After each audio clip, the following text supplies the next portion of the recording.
لنريه من آياتنا إنه هو السميع البصير سبحان الذي يسرى بعبده পুতো পবিত্র সেই আল্লাহ আসরা বিআবদিহি ভ্রমণ করিয়েছিলেন। আসরা মানে ভ্রমণ করানো, বিআবদিহি মানে তার গোলামকে,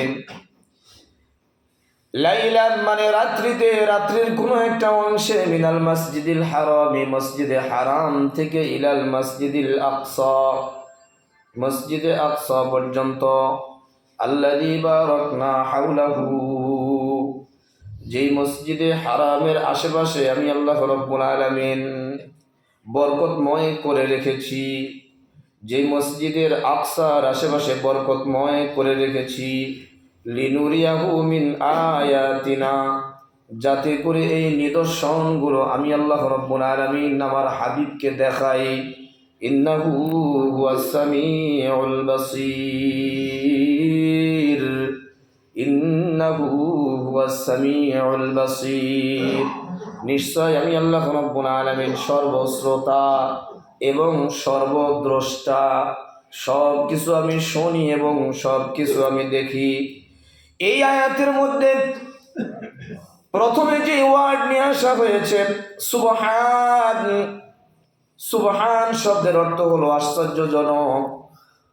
আশ্চর্য কোনো কিছু ব্যবহার করার জন্য সুবহান শব্দটা ব্যবহার করা হয়। তাফসীরের কিতাবের মধ্যে যেটা বলা হয়, গুরুত্বপূর্ণ কিছু বিষয় তুলে দেওয়ার জন্য সর্বপ্রথমে এই সুবহান শব্দটা ব্যবহার হয়। আবার কেউ কেউ বলেছেন মহান বিষয় তুলে ধরার জন্য আল্লাহ পাক কোন কোন জায়গায় এই সুবহান শব্দটা ব্যবহার করেন।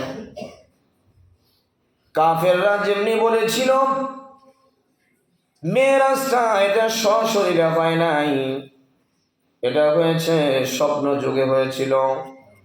স্বপ্ন যুগে যদি মেরাজ হয় এটা আশ্চর্যের কোনো বিষয় হয় না। জোরে বলেন কথা ঠিক কিনা?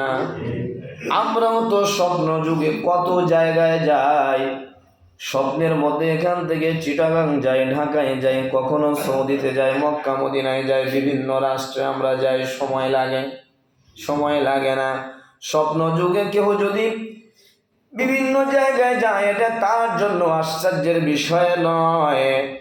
আশ্চর্যের বিষয় হলো সশরীরে মসজিদে হারাম থেকে আকসা, সেখান থেকে প্রথম আসমান, দ্বিতীয় আসমান, তৃতীয় আসমান, চতুর্থ আসমান, পঞ্চম আসমান, ষষ্ঠ আসমান, সপ্তম আসমান ভেদ করে আরশে আজিম মহান আল্লাহ রাব্বুল আলামিনের সঙ্গে সাক্ষাৎ, এরপরে সেখান থেকে আবার দুনিয়ায় আসা, তাও আবার পুরো একটা রাত্রি লাগে নাই, পুরো একটা রাত্রি লাগে নাই।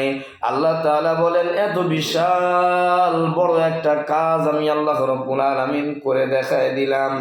লাইলাম লাইলাম লাইলাম অর্থাৎ রাত্রির কোনো একটা অংশে, রাত্রির কিছু একটা সময়ের মধ্যে, এটা যদিও তোমাদের কাছে আশ্চর্যের বিষয়, আমি আল্লাহ রাব্বুল আলামিনের কাছে আশ্চর্যের বিষয় না। দুনিয়ার মানুষের কাছে আশ্চর্যের বিষয়। এখন পর্যন্ত যেহেতু বিজ্ঞানরা প্রথম আসমান জমিন থেকে নিয়ে কত দূর এখন পর্যন্ত বের করা সম্ভব হয় নাই। আল্লাহর নবী বলেন প্রথম আসমানে যখন আমি উঠলাম, আলোচনা আসবে পরে, প্রথম আসমান যখন আমাকে দেখানো হলো, আমি দেখলাম প্রথম আসমানটা পুরো একটা বেলুনের মতো, ফুলা বেলুনের মতো। সুবহানাল্লাহ বলেন না? বেলুন ফুলাইলে যেমনি ভাবে গোলাকৃতি হয়, প্রথম আসমানটা আমি দেখলাম এইটা ঠিক বেলুনের মতো, কিছুটা ডিমের মতো আকৃতি। এই হলো প্রথম আসমানের আকৃতি।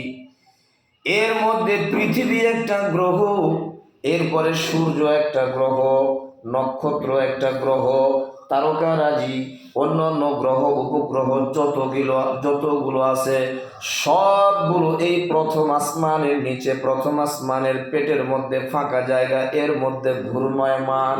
সুবহানাল্লাহ বলেন না।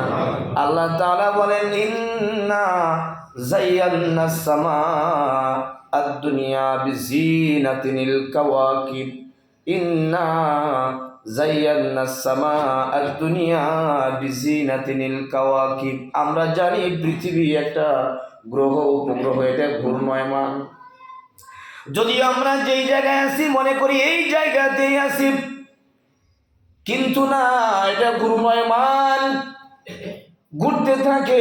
প্রথম আসমানের নিচে সবগুলো ভাসমান।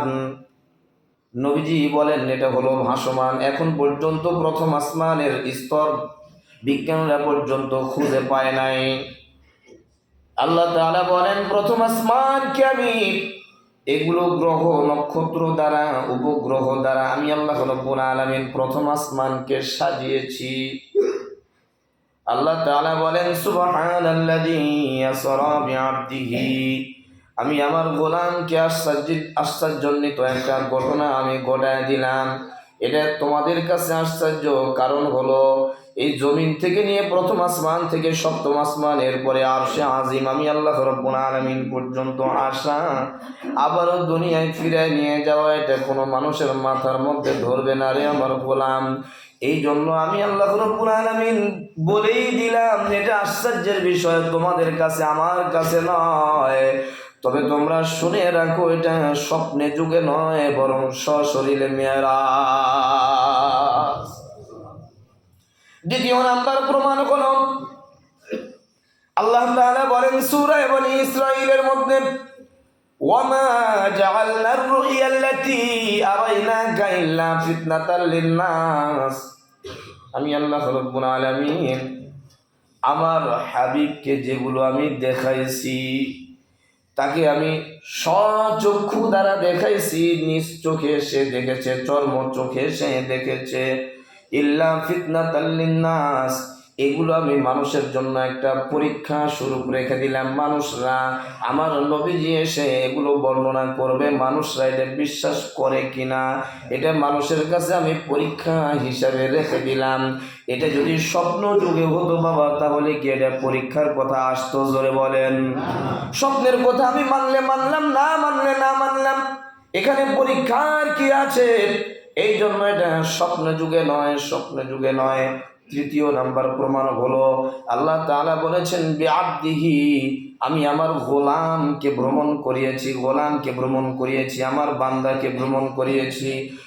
মুফাসসিরিনে কেরামগণ বলেন এখানে দুইটা মতামত ব্যক্ত করা হয়েছে। কেউ মনে করতে পারে মেরাজের ঘটনাকে কেন্দ্র করে আল্লাহ পর্যন্ত অনেক মানুষ অনেক সময় বুদ্ধি কম থাকার কারণে বা বেশি বুদ্ধি হওয়ার কারণে মানুষ এটা নিয়ে শিরিক করে ফেলতে পারে। বলতে পারে যেহেতু আল্লাহর নবী মেরাজ করেছিলেন, আল্লাহ পর্যন্ত পৌঁছেছে, সুতরাং আল্লাহর যে স্থান নবীজিরও সেই স্থানে পর্যন্ত মানুষ বসাইতে পারে আমার হাবিবকে। এই জন্য আমার হাবিবকে আমি গোলাম শব্দটা ব্যবহার করলাম বিআবদিহি, সে আমার গোলাম। আমার গোলাম, গোলাম কখনো মনিব হতে পারে না, জোরে বলেন। এই জন্য নবীজিকে নবীর স্টেজে, নবীজিকে নবীর জায়গায়, আল্লাহকে আল্লাহর জায়গায়, আল্লাহর জায়গায় কোনো মাখলুককে সমকক্ষ বসানো যাবে না, এক নাম্বার। দ্বিতীয় নাম্বার মতামত হলো আব্দুল বলা হয় শরীর এবং রূহ দুইটির সমন্বয়ে। যদি স্বপ্ন যুগে মেরাজ ঘটানো হতো তাহলে আব্দুল শব্দটা এখানে আসতো না। যদি স্বপ্ন যুগে হতো তাহলে আসরা বিরূহিহি লাইলাম মিনাল মাসজিদিল হারাম, অর্থাৎ রূহ যুগে আমি মেরাজ ঘটিয়েছি, এটাই আল্লাহ তাআলা বলতেন। শরীর বলা হয়, আব্দুল বলা হয়, দুইটি জিনিসের সমন্বয়ে। একটি হলো রূহ, দ্বিতীয়টি হলো তার শরীর। দুইটার সমন্বয়ে আব্দুন বলা হয়, বান্দা বলা হয়, বান্দা বলা হয়, গোলাম বলা হয়। দুটির মধ্যে কোনো একটি যদি না থাকে তাহলে তাকে আব্দুন বলা হয় না। রূহ যদি না থাকে তাহলে এখন আর মানুষ তাকে আর মানুষ বলে না, এখন বলে লাশ পড়ে আছে। জোরে বলেন কথা ঠিক কিনা? রূহ যতক্ষণ পর্যন্ত এই লাশের মধ্যে না আসবে ততক্ষণ পর্যন্ত এই লাশের কোনো দাম নাই, দেহের কোনো দাম নাই। রূহ আসবে, দেহের দাম শুরু হলো। এই জন্য মুফাসসিরিন ইকরামগণ বলেন দুইটির সমন্বয়কে যেহেতু আব্দুন বলা হয়, আল্লাহ তাআলা বুঝাইতে চান গোলাম এটা স্বপ্ন যুগে নয়, বরং রূহ ছিল, দেহও ছিল, জিসিমও ছিল, বদনও ছিল। এই দুইটির সমন্বয়ে আমি আল্লাহ রাব্বুল আলামিন মেরাজের মতো ঘটনা ঘটিয়েছি। এটা স্বপ্ন যুগে নয়, এটা হলো বাস্তবতা। চতুর্থ নাম্বার প্রমাণ করলাম, এই কথা শুনে যখন নবীজি বললেন, উম্মে খানির ঘরের মধ্যে ছিলেন, নবীজি অভ্যাস ছিল ফজরের নামাজের পরে মুসল্লিদের দিকে মুখটা করে আমলগুলো শেষ করে এবার সাহাবাদেরকে জিজ্ঞাসা করতেন, আজকে কেউ কি কোনো স্বপ্ন দেখেছ?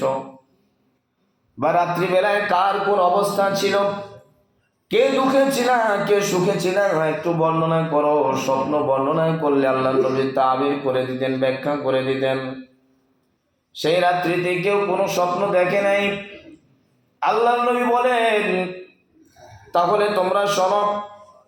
কানা আবু যার রাদিয়াল্লাহু তাআলা আনহু قال يحدث أن رسول الله صلى الله عليه وسلم قال فخرج عن سقف بيتي وأنا بمكة। হযরত আবু যর গিফারি রাদিয়াল্লাহু তাআলা আনহু থেকে হাদিসটি বর্ণিত। তিনি বলেন, ইউহাদ্দিসু আন্না রাসূলুল্লাহ সাল্লাল্লাহু আলাইহি ওয়াসাল্লাম, হাদিসটি আমি নবীজি থেকে বর্ণনা করছি। قال النبي صلى الله عليه وسلم, আল্লাহর নবী বলেন, ফাখরাজা আন সাকফিন বাইতি, হঠাৎ করে আমি দেখলাম আন সাকফিন বাইতি, আমি যে ঘরের মধ্যে আছি ছাদটা হটে গেল, ছাদটা হটায় দেওয়া হলো। সুবহানাল্লাহ বলবেন না? এটা আপনাদের কাছে আশ্চর্যের মনে হইতেছে না যে আপনি ঘুমিয়ে আছেন, হঠাৎ করে যদি আপনার মাথার উপর থেকে ছাদটা হটে যায়, আপনি ওই অবস্থায় থাকবেন না উঠে পালাবেন? মদিনায় মসজিদে নববীতে এক জায়গায় আছে বাবা, এই জায়গায় সুইচের মাধ্যমে ছাদটা ঘটায় দেওয়া হয় কিছু আলো বাতাস এই জায়গায় ঢুকানোর জন্য। হজ করতে যিনারা গিয়েছেন ওনারা দেখেছেন না? মাশাআল্লাহ, দেখেছেন। হঠাৎ করে আল্লাহর নবী বলেন, ফাখরাজা আন সাকফি বাইতিহি, আমি যে ঘরের মধ্যে শুয়ে আছি, আমি তাকিয়ে তাকিয়ে দেখছি ছাদটা ঘটে গেল। ওয়া আনা বিমাক্কাতা, কিন্তু আমি ওই সময় ছিলাম মক্কাতুল মুকাররমা। এটা মদিনার ঘটনা না, আমি মক্কাতুল মুকাররমায় ছিলাম। অর্থাৎ মক্কা থেকে নবীজির বাড়ি 10 মাইল দূরে নয়। মক্কা থেকে নবীজির বাড়ি, বাইতুল্লাহ থেকে নবীজির বাড়ি হাফ মাইল দূরেও না, শুধুমাত্র 2 থেকে 300 মিটার বা সর্বোচ্চ 400 মিটার দূরে। আল্লাহর নবী বলেন, ওয়া আনা বিমাক্কাতা, আমি মক্কায় তখন অবস্থান করি। আমি উম্মে হানির ঘরের মধ্যে ছিলাম, ছাদের দিকে তাকিয়ে আছি। হঠাৎ করে দেখলাম আমার ঘরের ছাদটা ঘটে গেল। ফানাজালা জিবরাইল, ছাদটা ঘটে যাওয়ার সঙ্গে সঙ্গে জিবরাইল এই ছাদ দিয়ে নাজিল হয়ে গেল, অবতরণ করলো। সুবহানাল্লাহ, একটু আসতে বলেন। আল্লাহর নবী বলেন, ফাখরাজা ফি সদরি, জিবরাইল আসলো। জিবরাইল আসার পরে আমার বুকটা ফাড়া হলো। অন্য হাদিসের রিওয়ায়াতের মধ্যে আছে, আল্লাহর নবীকে জিবরাইল আলাইহিস সালাতু ওয়াস সালাম এখান থেকে নিয়ে এসে মক্কাতুল মুকাররমা বাইতুল্লাহর পাশে শোয়াইয়া এখানে বুকটা ফাইরা ফাখরাজা সদরি ফাগসালাহু বিমাইন জমজম। অর্থাৎ মক্কাতুল মুকাররমার পাশে, বাইতুল্লাহর পাশে, রিওয়ায়াতের মধ্যে আসে বাইতুল্লাহর পাশে শোয়াইয়া দিয়া বুকটা ফাইরা তার হৃৎপিণ্ডটা বের করে দিয়া আল্লাহর নবী বলেন, ফাগসালাহু বিমাইন জমজম, জমজমের পানি দ্বারা আমার হৃৎপিণ্ডটা ধৌত করা হয়। সুম্মা জাআ বিকিসসাতি মিন যাহাবিন মুমতাহিনিন ঈমানা ওয়া হিকমা। এমন একটা পুত পবিত্র স্বর্ণের একটা পিয়ালা, স্বর্ণের একটা পাত্র, স্বর্ণের পাত্রের মধ্যে মুমতাহিনিন পরিপূর্ণ ছিল ঈমান ওয়া হিকমা, ঈমান এবং হিকমতের বস্তুগুলো, ঈমান এবং হিকমতের বস্তুগুলো পরিপূর্ণ ছিল একটা স্বর্ণের পাত্রে। সুম্মা জাআ বিকাসাতা ফাআফরাগাহু ফি সাদরি, অতঃপর সেটা পুরাটাই আমার হৃৎপিণ্ডের মধ্যে ঢেলে দেওয়া হলো, পুরাটাই আমার হৃৎপিণ্ডের মধ্যে ঢেলে দেওয়া হলো ঈমান এবং হিকমত। এই জন্য নবীজির ঈমানের মধ্যে পরিপূর্ণতা ছিল। বাবা, আমাদের ঈমানের মধ্যে পরিপূর্ণতা আছে? জোরে বলতে হবে আছে। পরিপূর্ণতা নাই। এর দ্বারা এটাই প্রমাণিত হয় আল্লাহর নবীর ঈমান যতটা পরিপূর্ণতা ছিল, অন্য কোনো মানুষের ঈমান এতটা পরিপূর্ণতা ছিল না। অন্য কোন নবী রাসূলের ঈমান আমার নবীর ঈমান পর্যন্ত পৌঁছতে পারে নাই, অর্থাৎ এতটা পরিপূর্ণতা ছিল না। এতটা পরিপূর্ণতা হয়ে গেল, আল্লাহর নবী বলেন সুম্মা আদবাকাত, যখন ঈমান এবং হিকমত দিয়ে আমার হৃৎপিণ্ডটা, আমার কল্পটা, আমার রূহটা যখন পরিপূর্ণতা করে দেওয়া হলো, এরপরে বুকটা আবার জোড়া লাগায় দেওয়া হলো। সুম্মা আদবাকা, আবার জোড়া লাগায় দেওয়া হলো। হযরতে আনাস বলেন ওয়াকাদ কুনতু আরা আসরাল মুখীতু ফি সাদরিহি সাল্লাল্লাহু আলাইহি ওয়াসাল্লাম। হযরতে আনাস বলেন, মুসলিম শরীফের মধ্যে নিয়ে আসা হয়েছে হাদিসটি, আমি আনাস 10 বছর পর্যন্ত রাসূলের খাদেম ছিলাম, কোনদিন আমি রাসূলের এই বুকটাকে দেখতে পাই নাই, তবে আমি দেখার জন্য সুযোগে ছিলাম, কখন দেখা যাবে। এর দ্বারা এটাই ধরে নিতে হবে, এটাই শিক্ষা আমরা এখানে পেলাম। আপনি যদিও পুরুষ মানুষ, কিন্তু এরপরেও খালি গায়ে কোনো মানুষের সামনে আসা যাবে না। এটাও কিন্তু আপনার সতরের মধ্যে পড়ে। অর্থাৎ খালি গায়ে যদি আপনি কোনো মানুষের সামনে চলে আসেন, তাহলে বুঝতে হবে হায়া শরম কম আছে। হযরতে আনাস বলেন 10 বছর পর্যন্ত আমি নবীজির খাদেম ছিলাম। 10 বছরের মধ্যে একেবারে শেষের দিকে কোনো একটা দিন আমার সুযোগে হয়ে গেল, আমি দেখলাম আরাল আসখাল মুখীতু ফি সাদরিহি সাল্লাল্লাহু আলাইহি ওয়াসাল্লাম, আল্লাহর নবীর বুকের মধ্যে শিলাইয়ের দাগের চিহ্ন এখনো দেখা যায়। বলতেছিলাম 3 নাম্বার প্রমাণ হয়ে গেল আল্লাহর নবীর সশরীরে তিনি মেরাজে গিয়েছিলেন।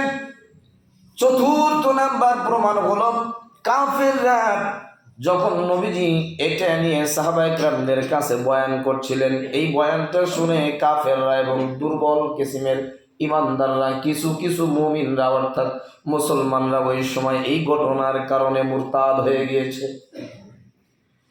ইমানের ভিতরে দুর্বলতা চলে আসছে, এটা কি কখনো সম্ভব? বিশ্বাস করে না, মুরতাদ হয়ে গেছে। আবার কাফেররা এটা নিয়ে হইচই শুরু করে দিয়েছে।